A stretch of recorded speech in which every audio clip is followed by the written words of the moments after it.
Today we celebrate the end of a year and the beginning of a new year. It's an exciting time. It's an exciting life that we all live in.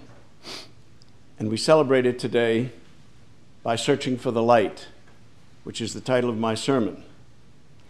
In my sermon several weeks ago, I compared the play Waiting for Godot to the drama of the Nativity, of the birth of Christ. In the play, Godot never comes.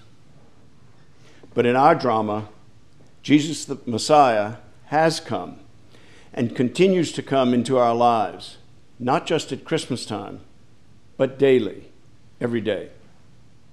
Our story, our spiritual drama, is one of fulfillment, not one of disappointment and failure to show up. That sermon was entitled, "What Are We Waiting For?" In today's gospel, John gives us that answer in one of the most beautiful and profound chapters in the Bible, which we have just read.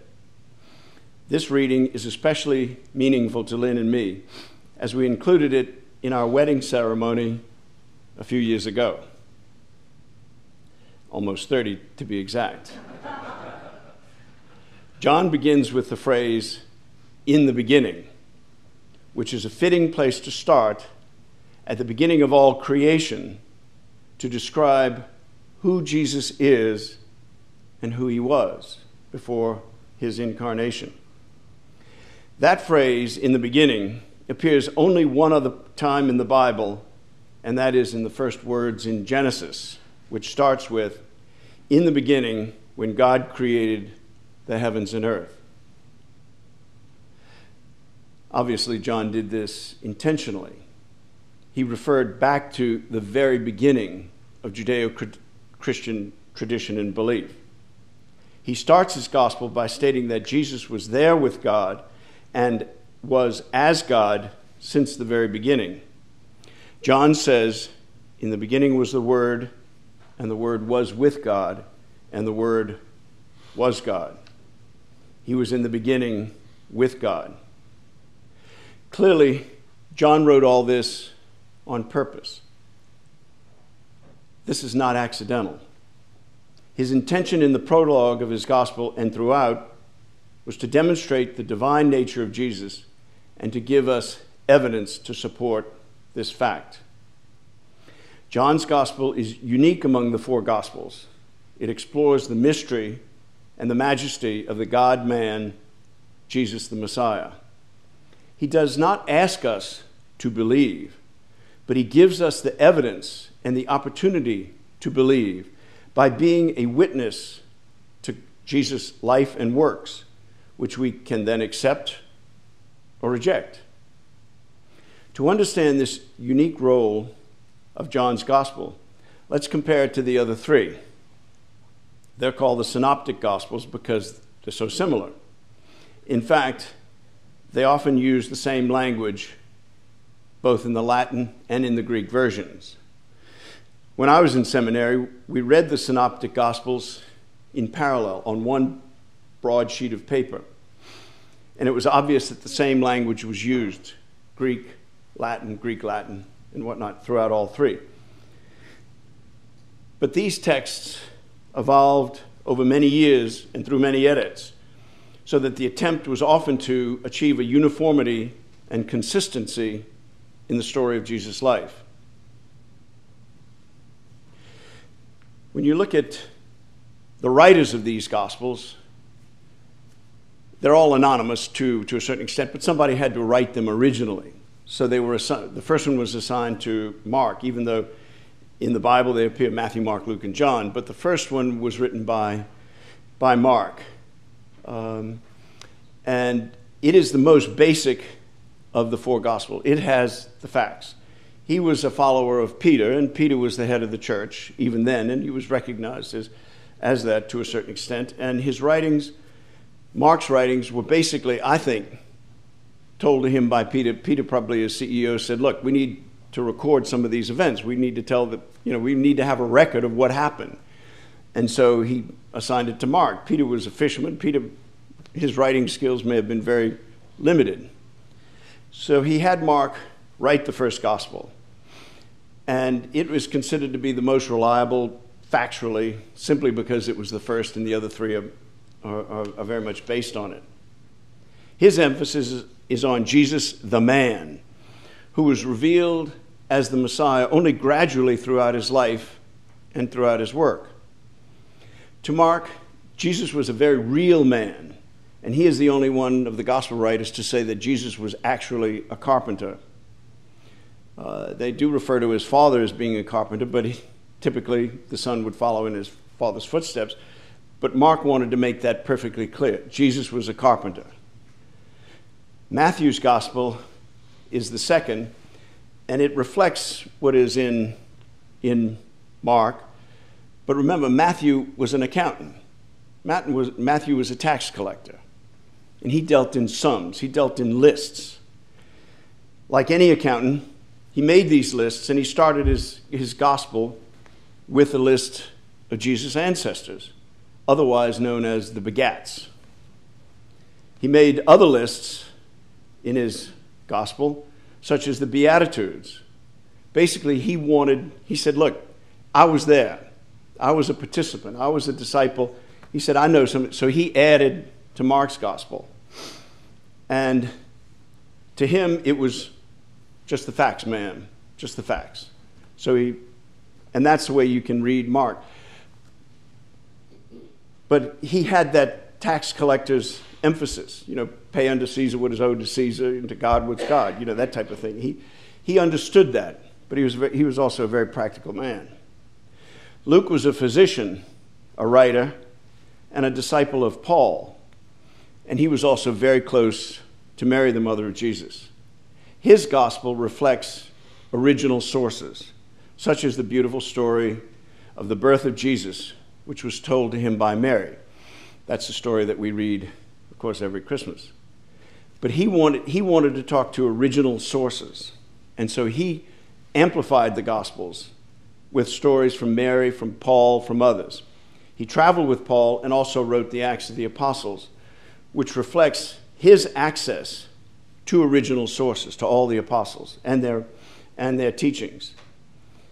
His gospel is the most full account of the life of Jesus. And these men wanted to bring Jesus alive to people, which they really did in their writings. Now, John's gospel, on the other hand, is totally different, as we all know. It is not a chronology of the events of Jesus' life, but a chronology of the facts, miracles, signs, and symbols, which all lead us to an understanding of how great a man Jesus was. His intent is to give us an insight into both the humanity and the divinity of Jesus.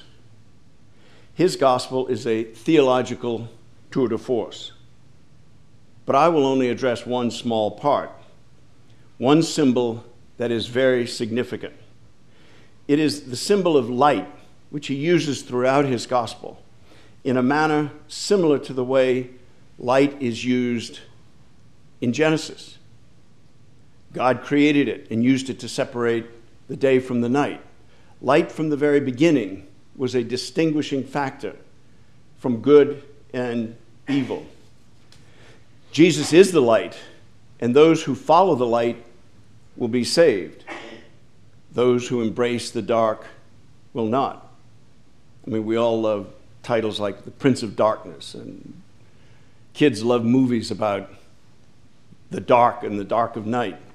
Well, it stirs up passions, but it's not the message of Jesus Christ. In the prologue, John says, "In him was life, and the life was the light of all people. The light shines in the darkness, and the darkness does not overcome it." John the Baptist says that he himself was not the light, but came to testify to the light. The true light, which enlightens everyone, is the Messiah, is the Christ.